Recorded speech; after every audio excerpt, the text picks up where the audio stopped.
Bonjour à tous, merci de nous avoir rejoints pour ce webinaire avec notre partenaire Data Robot. Alors, je pense qu'on va pouvoir commencer. On va laisser les gens se connecter et nous rejoindre sur la session.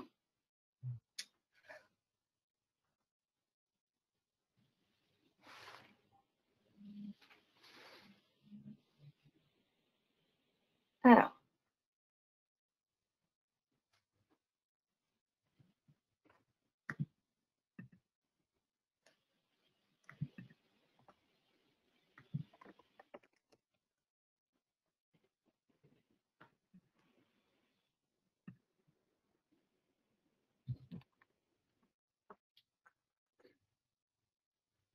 on va pouvoir commencer. Du coup, je me présente.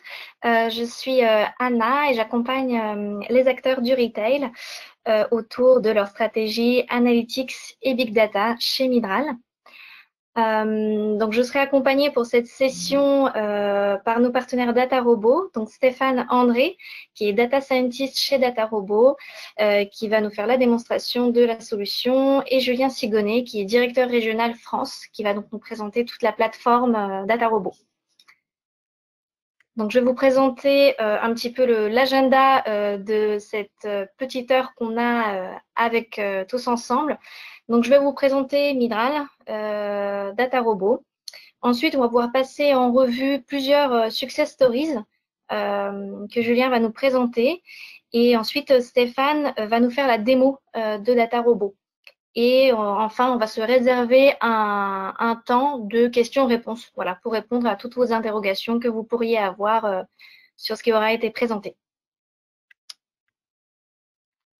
Très bien. Alors, pour commencer, juste quelques mots sur Midral pour vous aider à nous identifier au sein de l'écosystème data.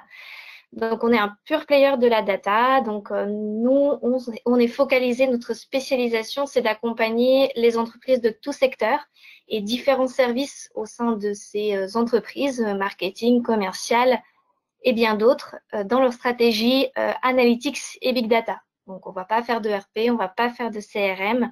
On va être vraiment focalisé sur l'ensemble du processus, sur l'ensemble du cycle de valorisation de la donnée. J'y reviendrai juste dans un instant et je vous détaillerai exactement comment nous on le voit chez Midral. Donc on va accompagner, en fait on a un accompagnement qui va être un triptyque. On va à la fois conseiller nos clients sur l'implémentation, la solution, le choix de la solution, sur l'implémentation et enfin sur la formation au sein de la Midral Data Academy, qui est une partie très importante puisque c'est par la formation qu'on va réellement pouvoir créer une adhésion, un engouement autour d'une solution. Donc, on a démarré en 2008 avec une solution de DataVis que vous connaissez peut-être, qui s'appelle Tableau. Et petit à petit, on est venu rajouter différentes briques pour créer une plateforme analytique, pour être en mesure, en fait, d'accompagner de la donnée factuelle jusqu'à la restitution. Donc, vous avez sur la droite quelques exemples, une liste non exhaustive des sociétés qu'on a pu accompagner. Donc, il y a différents acteurs, assurance, banque, logistique, transport, e-commerce et bien d'autres. Alors, donc, je vais rentrer un petit peu plus dans le détail et vous expliquer du coup ce qu'est le cycle de valorisation de la donnée dans la slide juste suivante. Voilà. Donc ça, c'est la manière dont nous, on voit la valorisation de la donnée chez Midral. Donc tout à droite, vous avez un opérationnel métier et on va bien toujours partir des enjeux que peut avoir cet opérationnel métier, des différentes problématiques, points bloquants qu'il peut rencontrer. Et on va partir de la donnée factuelle, qu'on va passer par un volet de data préparation pour nettoyer, enrichir, transformer cette donnée, puis passer par une phase de apprentissage, pré-traitement, prédiction. Donc, on va faire ce volet de data science. Et c'est là que Data Robot va nous aider. Et ensuite, on va pouvoir restituer toute l'information qu'on aura sous forme de dashboard, storytelling, voire de data journalisme d'entreprise. Et tout cela va nous permettre d'aboutir à une stratégie business. Donc à présent, je vais laisser la parole à Julien qui va nous présenter Data Robot et la plateforme Data Robot.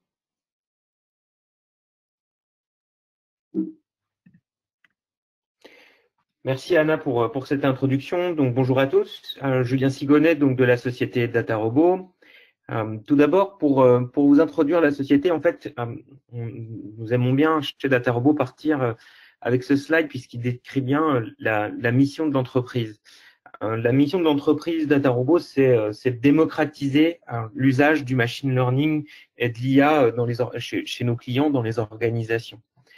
À l'heure où beaucoup de dirigeants se posent des questions de savoir quel est le ROI qu'ils vont pouvoir avoir sur des investissements qu'ils ont pu faire dans des data lakes ou dans d'autres technologies, il y a également des questions qui se posent parfois sur, voilà, aujourd'hui, nous avons créé des data labs, nous avons recruté des équipes de data scientists. Malheureusement, le ROI n'est pas forcément au rendez-vous.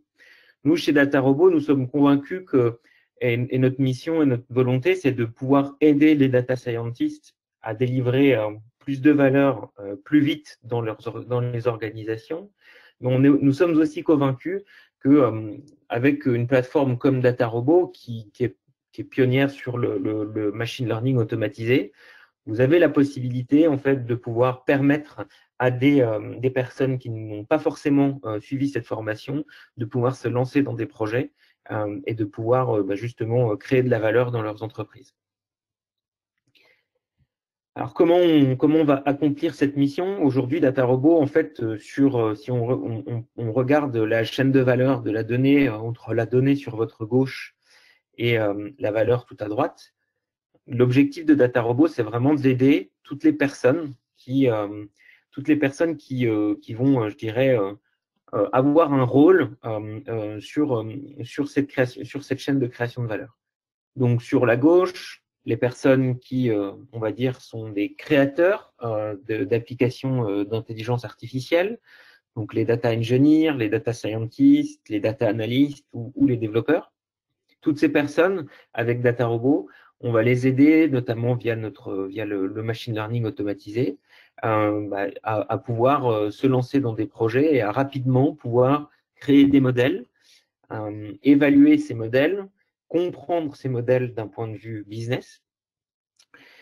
Une fois que vous en êtes là, je dirais que c'est le début, du voyage et il est important de pouvoir justement mettre en production ces modèles. Il y a récemment une étude qui était sortie de McKinsey qui disait qu'aujourd'hui, seulement 10% des projets de machine learning passent le cap de la mise en production. C'est lié à des problématiques qui sont diverses. Ça peut être le fait que vous pouvez avoir des data scientists qui utilisent des langages différents et tout ça, c'est simplement pas facile pour des directions informatiques de pouvoir gérer tous ces langages et passer ça en production. Il peut y avoir aussi des questions un petit peu d'entonnoir, hein, puisque vous pouvez avoir plusieurs projets qui attendent le cap de la mise en production et une direction informatique qui malheureusement ne peut pas gérer tous ces projets. Et donc vraiment, DataRobot, nous, on va apporter de la valeur sur cette création, sur cette partie de mise en production, et Stéphane le montrera dans la démonstration. Ensuite, Anna, au début, parlait du partenariat avec l'éditeur Tableau Software.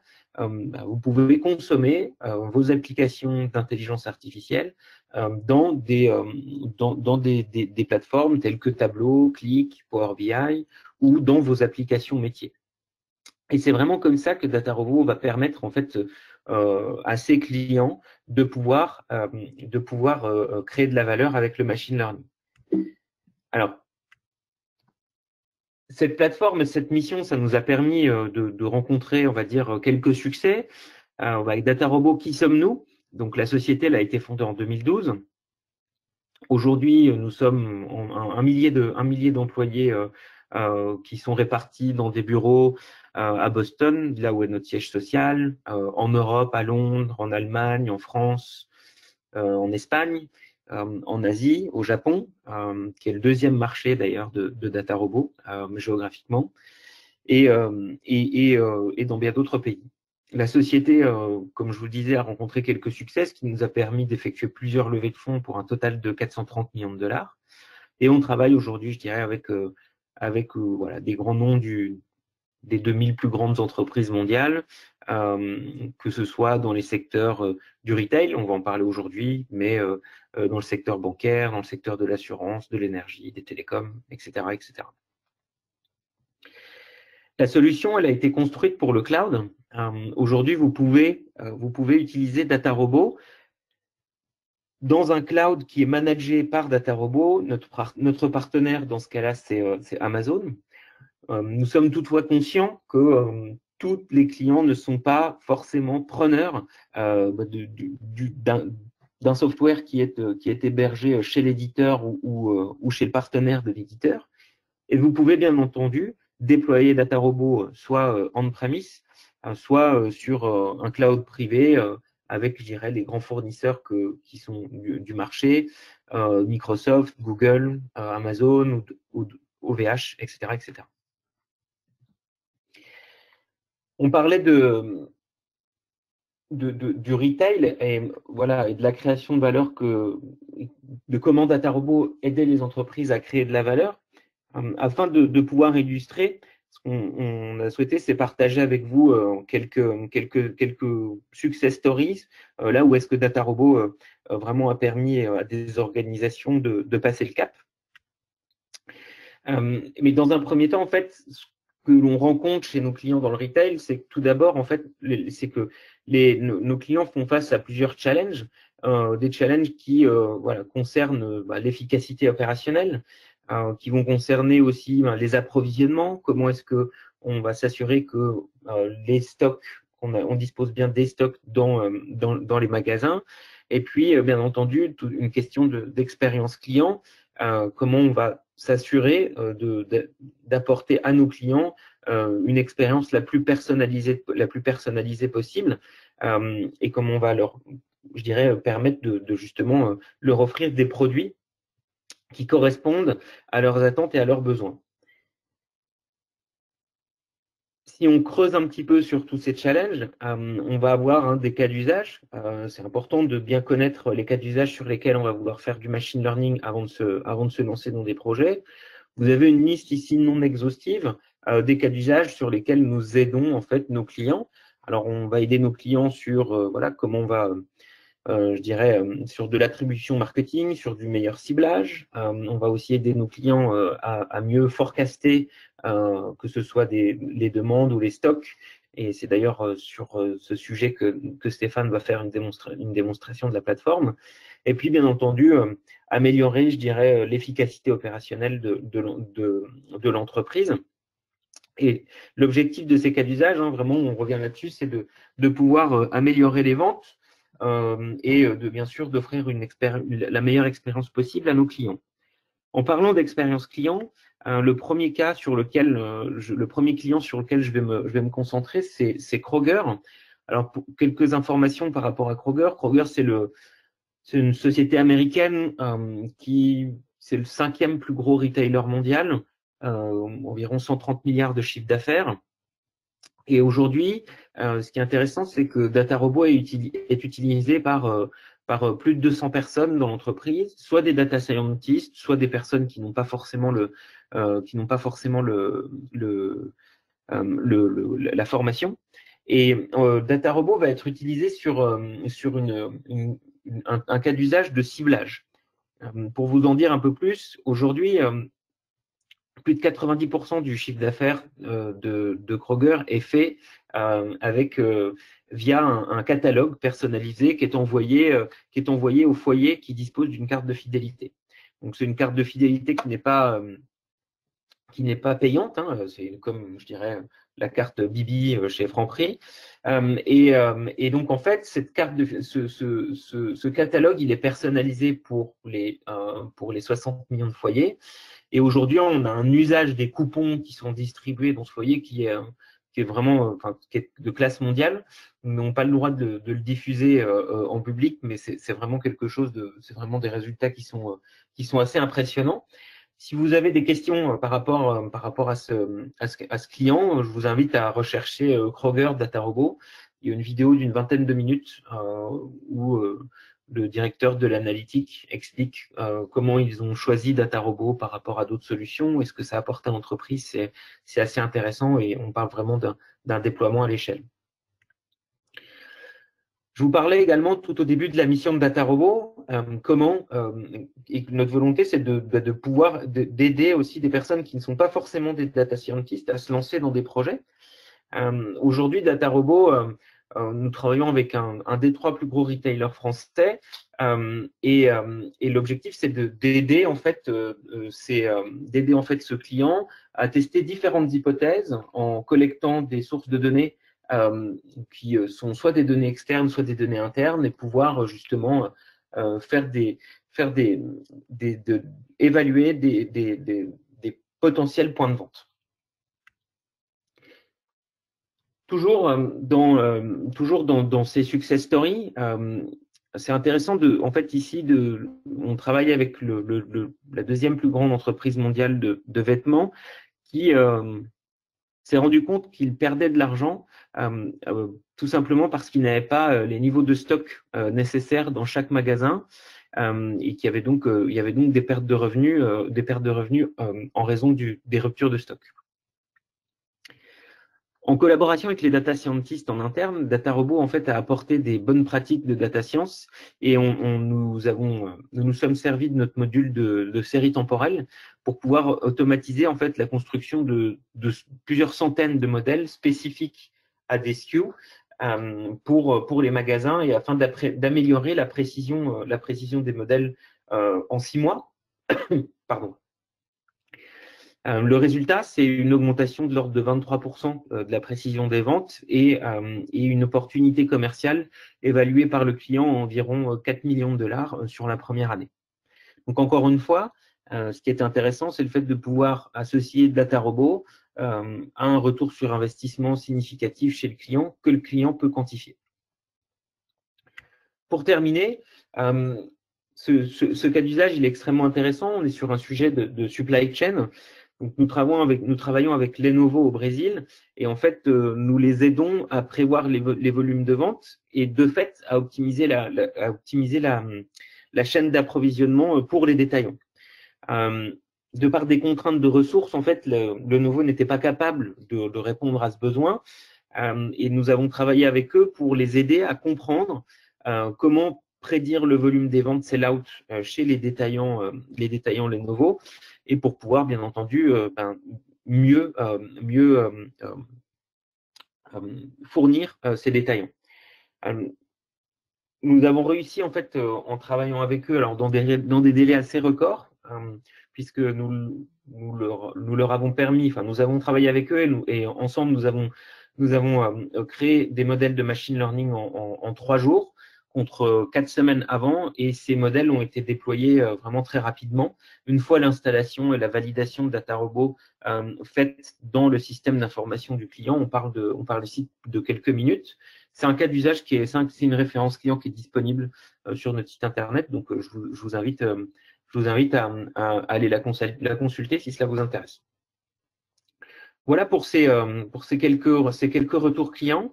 Ce que je vous propose maintenant, je vais passer la main à Stéphane qui va pouvoir vous présenter DataRobot. Merci Julien. C'était vraiment intéressant ces retours d'expérience avec notre solution. J'attends d'avoir la main. Afficher mon écran. Voilà, normalement, vous voyez mon écran. Oui, donc dans le cadre de cette démo, on va chercher à faire des prévisions de vente dans un magasin les 7 prochains jours. Alors pour cela, on va utiliser un jeu de données historique. Voilà, on a ici 2 années d'historique de vente dans un magasin à Paris. Alors depuis le 1er juillet 2012 jusqu'à mi-juin 2014, je crois. Ce sont des données journalières et pour chacune des journées, on connaît le chiffre d'affaires qui a été effectué. On a également d'autres caractéristiques comme la superficie du magasin, le nombre d'employés, ce jour-là dans le magasin, quel est le pourcentage de produits qui ont été retournés, le nombre de clients, le pourcentage de produits en promotion ce jour-là, si c'est un jour de vacances ou pas, s'il y a un événement particulier ce jour-là, ça peut être un concert, un événement marquant. Et puis, on a aussi des données macro comme le PIB, les variations indices de prix à la conso, chômage, etc., etc. Ce qui va être intéressant là, ici, c'est qu'il y a pas mal de cellules qui sont vides et on va voir comment DataRobot intègre ces problématiques. Alors, ici, on a un dictionnaire où on voit qu'il y a un certain nombre de ces colonnes, de ces variables, qui sont des variables connues à l'avance. Le magasin, on le connaît à l'avance. La superficie du magasin, on la connaît à l'avance. Et puis, on sait si c'est un jour de vacances, s'il y a un événement particulier. Tout ça, les 7 jours qui vont suivre. Alors, ce qu'on va chercher à la fin de cette démonstration, c'est de lancer des prédictions. C'est-à-dire qu'on va avoir donc les 7 lignes qui nous intéressent, donc les ventes les 7 prochains jours, donc du 15 juin au 21 juin. On va chercher à renseigner donc ces cellules vertes ici qui vont être donc les prévisions de vente dans le magasin. Et puis, on a intégré les variables connues à l'avance avec les bonnes valeurs, comme ici la taille du magasin qui ne change pas en mètres carrés. Et puis, il n'y avait pas de jour de congé de vacances. Et là, on s'aperçoit qu'il y a juste un événement particulier le 20 juin. Alors ici, je retourne sur la page d'accueil de la plateforme. Alors pour uploader un jeu de données sur DataRobot, on peut le faire depuis une base de données, depuis un lien URL, un cloud privé, Hadoop ou en local. Moi, en l'occurrence, je vais utiliser notre catalogue IA. Alors le catalogue IA, c'est là où on peut entreposer nos différents jeux de données entre collaborateurs, se les partager, y associer des droits. Et puis, donc là, le jeu que je viens de vous montrer se trouve ici et je peux créer un projet à partir du catalogue. Donc, je vais appuyer sur créer un projet. Alors là, il y a une première analyse exploratoire du jeu de données. Ça prend quelques secondes. Comme le disait Julien, hein, notre solution, elle peut être hébergée dans le cloud, mais également on-premise. Là, en l'occurrence, j'utilise notre solution Full Managed Cloud. Alors, premier enseignement, on s'aperçoit ici qu'on retrouve nos différentes colonnes de notre fichier Excel qui sont des variables. D'ailleurs, la date a été transformée en variable périodique. Hein. On va retrouver l'année, le mois, le jour du mois et le jour de la semaine. On a aussi également des indicateurs comme ici la superficie du magasin qui est toujours la même. D'ailleurs, on voit ici une seule valeur unique, donc peu de valeurs, donc peut-être que ça ne présente pas d'intérêt de l'intégrer dans nos modèles. Pour chacune des variables, si je clique ici sur le nombre d'employés, on a accès à la distribution et puis un certain nombre de caractéristiques comme le nombre de valeurs uniques, le nombre de valeurs manquantes, la moyenne, les cartes types, etc., etc.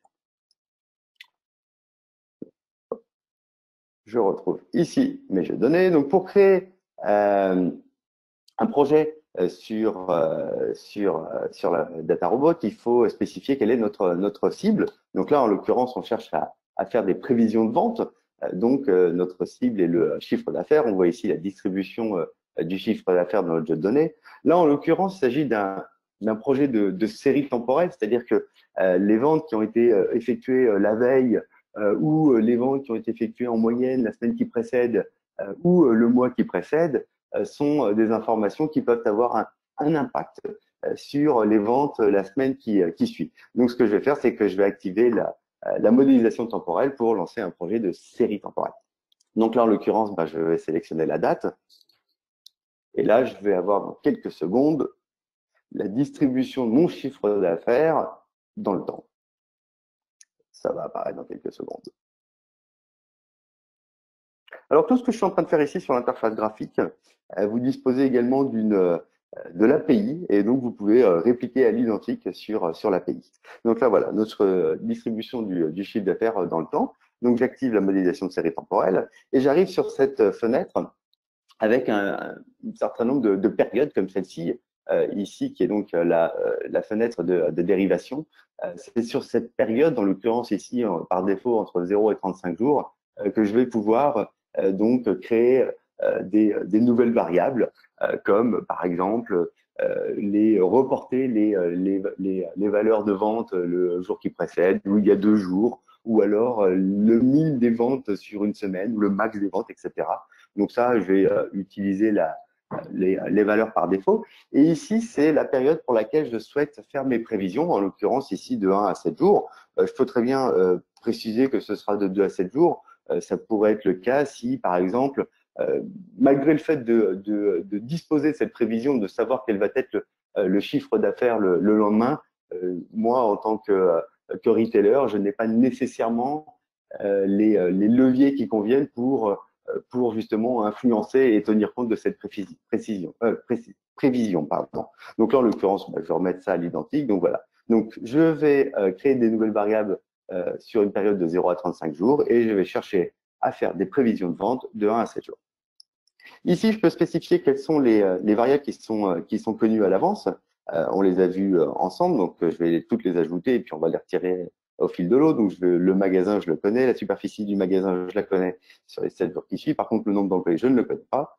Je ne connais pas le pourcentage de produits qui vont être retournés, le nombre de clients, le pourcentage de produits en promotion. Par contre, je sais si les jours sont des jours de vacances ou pas, s'il y a un événement particulier. Alors, les données macroéconomiques, c'est intéressant ici parce que vous avez la possibilité de faire des simulations. Par exemple, vous pourriez très bien chercher à faire des prévisions de vente sur les 7 jours qui suivent en considérant un contexte macroéconomique défavorable et donc renseigner ces valeurs macro avec des valeurs défavorables. Ou, à contrario, regardez ce que ça donne dans un contexte plus favorable. Là, en l'occurrence, on ne les connaît pas, donc je les supprime.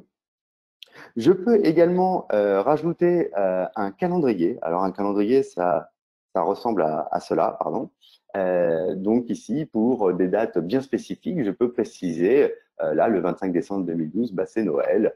On a également le jour du Black Friday, on sait j'ai pu intégrer le fait qu'il y ait les Jeux Olympiques de Londres. Et tout ça peut avoir un impact sur les ventes dans le magasin. Donc, ce que je vais faire, c'est que je vais intégrer ce calendrier dans la plateforme. Le voici.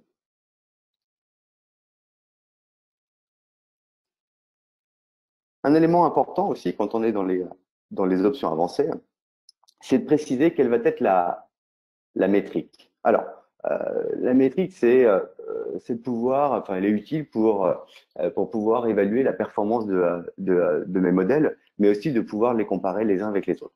Donc là, en l'occurrence, la métrique par défaut est le RMSE. Alors, une fois qu'on a toutes ces informations qui sont renseignées, on peut appuyer sur Start. C'est ce que je vais faire, sur Démarrer. Alors, ce qu'on va faire là, en ayant appuyé sur Démarrer, c'est qu'il va y avoir donc un certain nombre de nouvelles variables qui vont être créées, qui vont donc être les ventes la veille, l'avant-veille, les ventes il y a une semaine, etc. On en a un peu parlé. Et puis, c'est autant d'informations qui vont nous donner qui vont donner des précisions au modèle sur les différentes tendances, sur les périodicités, pour rajouter du signal et aider à faire des prévisions qui vont être de meilleure qualité et plus précises. Donc là, ça prend un peu de temps.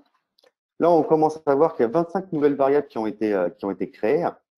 Donc, par exemple, on peut voir le chiffre d'affaires, la valeur médiane sur les 35 derniers jours.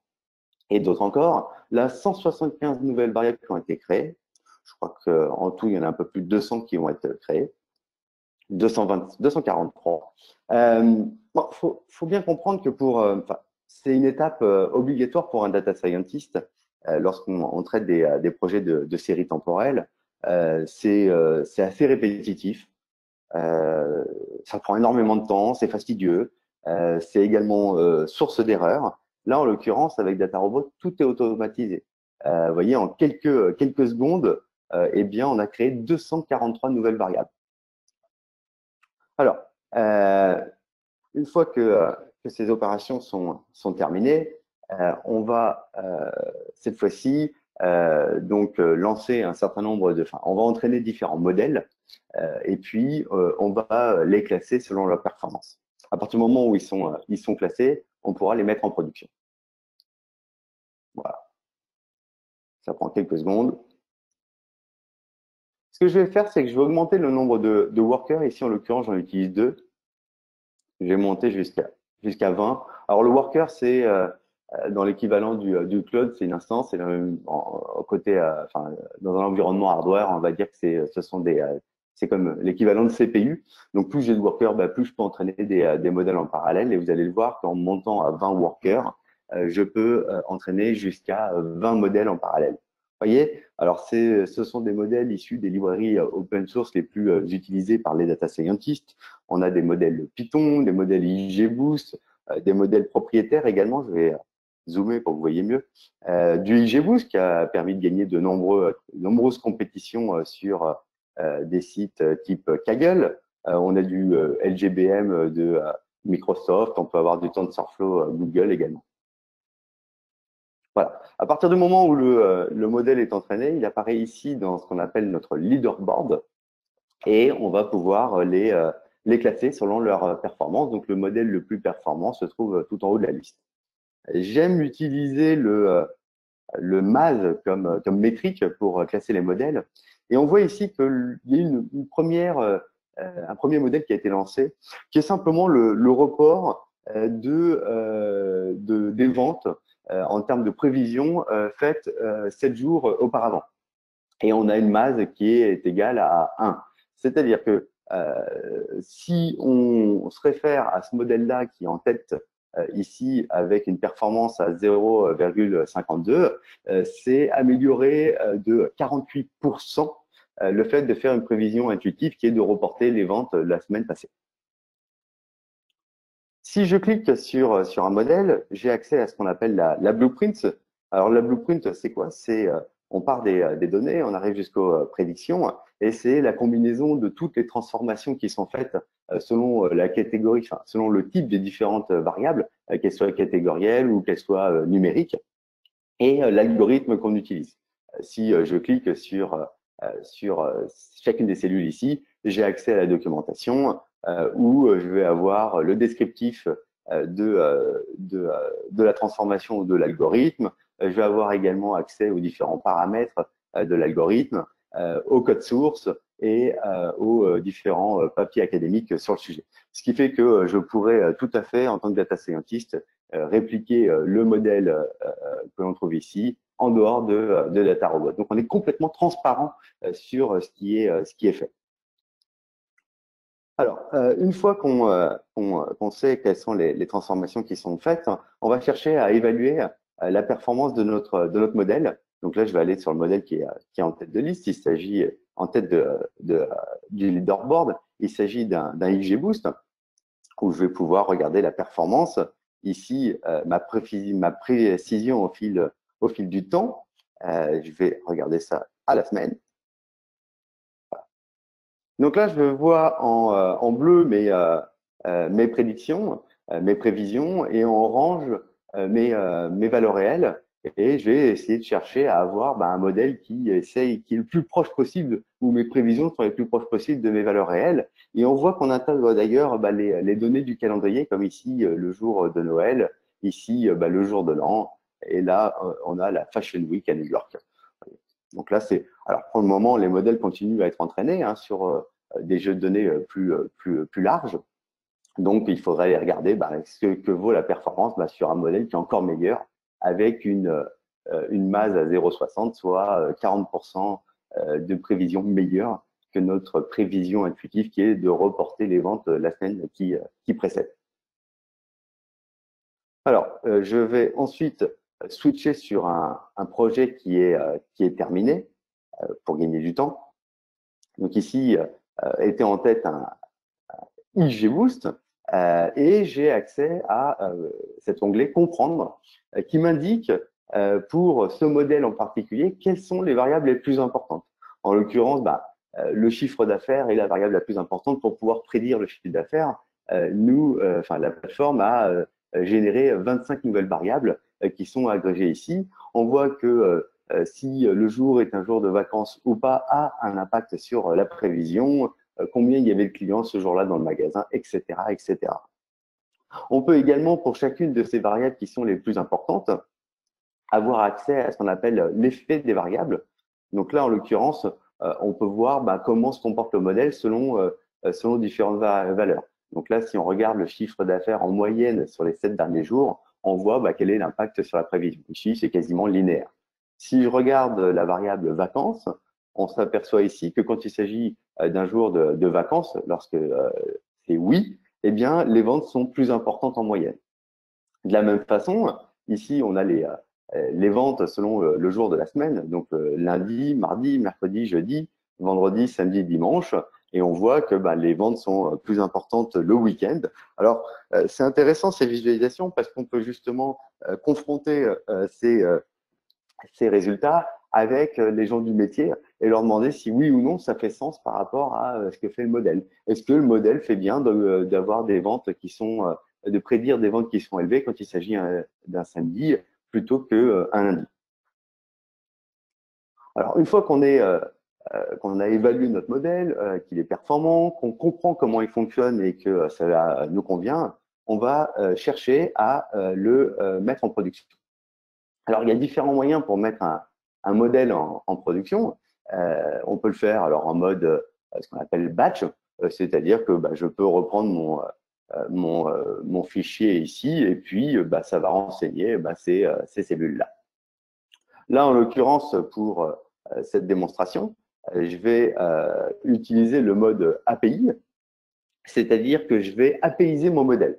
Donc, depuis une application métier, je peux envoyer mon jeu de données sur lesquelles je souhaite faire mes prédictions et je vais récupérer mes forecasts de vente les 7 prochains jours. Alors, ce qui est intéressant ici, c'est qu'il n'y a pas de code. Donc, la collaboration entre les data scientists ou les citizen data scientists qui utilisent la plateforme et les équipes IT est facilitée. Donc là, j'ai déjà mis un modèle en production.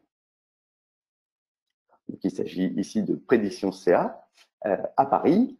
J'ai accès à cette vue d'ensemble où je vois quel est mon modèle, le modèle qui est déployé. En l'occurrence, ici, il s'agit d'un IG Boost. J'ai accès à l'état de service. Je peux voir le nombre de prédictions qui ont été faites dans le temps. Hein. Je peux voir également le nombre de requêtes, combien il y a d'utilisateurs de ce modèle, si j'ai des erreurs ou pas. Alors là, ce que je vais faire dans le cadre de cette démonstration, c'est que je vais, avec Postman, simuler une prévision. Donc, ce que je vais faire, c'est que j'ai tout pré-renseigné. Donc là, c'est comme si j'étais au niveau d'une application métier et que je lançais une requête sur mon modèle DataRobot pour obtenir mes prévisions de vente. C'est ce que je vais faire. Donc là, en l'occurrence, si je retourne ici, je vois que j'ai eu 23 requêtes qui ont été effectuées. Et maintenant, je vais lancer une nouvelle requête. Voilà qui est fait. Et donc là, je récupère pour chacun des 7 jours qui vont suivre, eh bien, mes prédictions. Donc le lendemain, ma prévision, elle est de 122 000 dollars, euros de vente. Le jour 2, c'est 149 000, etc. Et donc ici, on voit bien, si j'actualise cette page,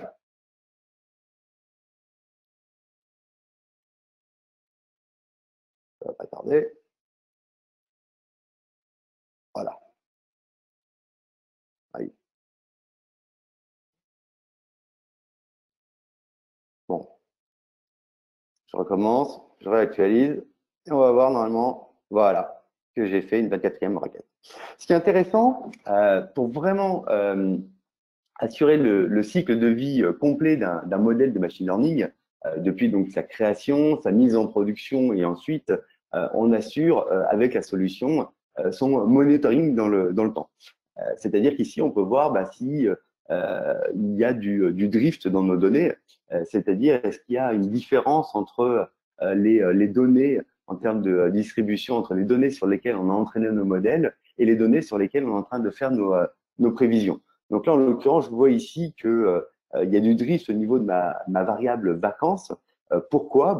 Si on regarde en bleu marine, ici, c'est la répartition des valeurs vacances dans mon jeu de données d'entraînement. On s'aperçoit que j'ai 93% de non et 7% de oui. En l'occurrence, là, quand je cherche à faire mes prévisions de vente sur les 7 prochains jours, j'avais aucun jour de vacances Donc, j'ai une distribution qui est de, enfin, j'ai 100% de valeur à non. Donc, j'ai ce qu'on appelle un drift, un décalage dans mes données. Et ça, c'est reporté ici dans cette visualisation-là. Alors, c'est autant d'enseignements qui peuvent me signifier qu'il faut réentraîner un nouveau modèle avec des données plus récentes. Et là, il suffit que j'aille dans remplacer le modèle et je peux remplacer mon précédent modèle par un nouveau modèle avec des données plus récentes. Voilà. Donc là, j'en ai terminé avec cette démonstration. J'ai pu vous montrer comment, à partir d'un jeu de données historique, on crée des modèles, on les met en concurrence. À partir du moment où on a ciblé le modèle le plus performant, on peut le mettre en production. Une fois qu'il est mis en production, on peut assurer son monitoring et son management dans le temps pour assurer le cycle complet du modèle de machine learning. Pour nous contacter, donc que ce soit par mail ou LinkedIn. Donc voilà, merci à tous. Merci, au revoir. Merci. Bonne journée. Merci, au revoir.